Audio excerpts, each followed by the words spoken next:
on to Eliza, and she could say to people, look, I've bought a fiddle from Tim.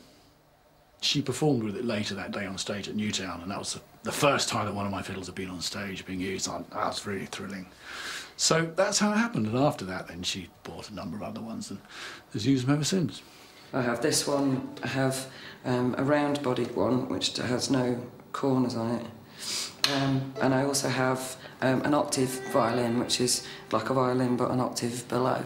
Marianne Faithful sings a song about a boy who's like the rain, and look, that's you. When you first appeared, you brought me flowers every day. Now where are you?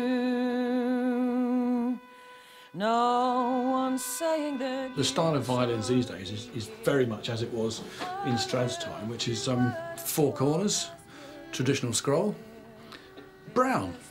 I just felt when I started making violins that there was, you know, no need for it to stay like that, really. And so had some fun developing some different shapes. Then exactly 2 tears I did cry, 1 for each line. I make stuff according to tradition and using traditional ingredients, but I'm very happy and enjoy making it look different, sound different, feel different.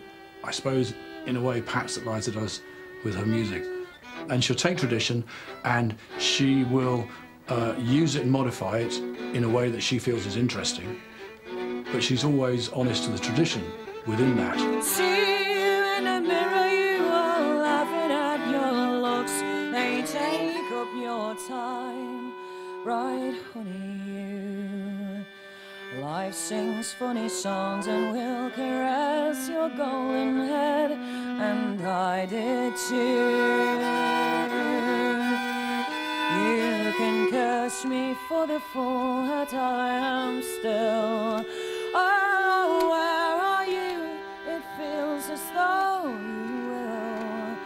How the rain came down, not outside but inside. Then exactly 2 tears I did cry.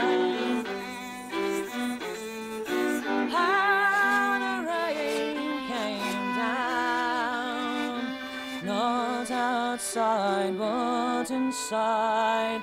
And then exactly 2 tears I did cry.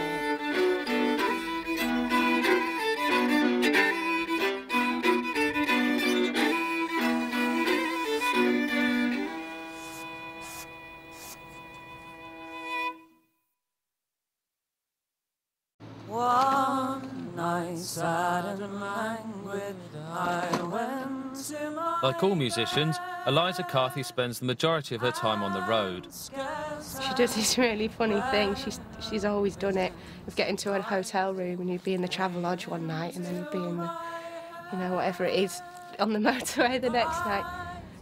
And she'll always get all of her stuff out. Even though we'll be there for one night, she'll get all of her bits out. Put all of her shampoos and little hair clips and her funny little creatures that she carries around with her. I think that's her way of trying to make some sort of environment and home feeling for herself. Eliza grew up in a home full of musicians. Her father, Martin, is only part of the musical dynasty she's from.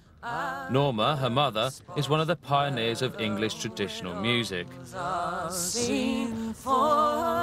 Along with sister Lal, brother Mike and cousin John, Norma was part of one of the best-known singing groups of the 1960s.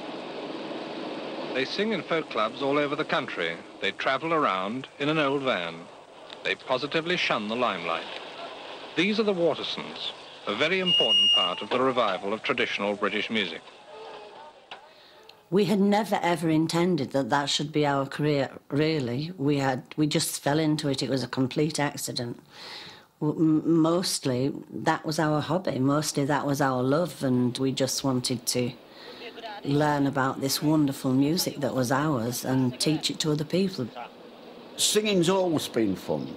That was the beginning of the end as far as we were concerned, singing and travelling and earning not a great deal of money. We were doing what we wanted to do. We're thoroughly enjoying ourselves singing, which seems to be our life.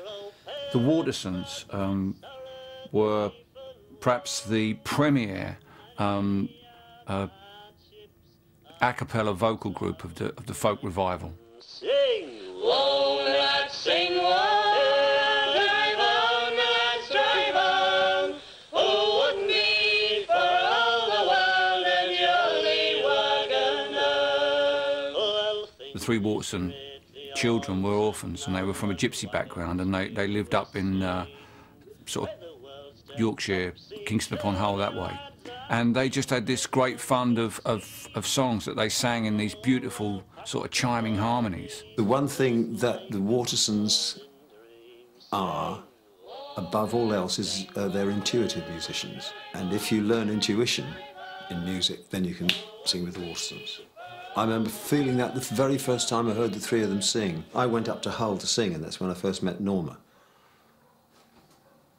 And that's a story too. It's love at first sight. But they then came down to London and they sang at the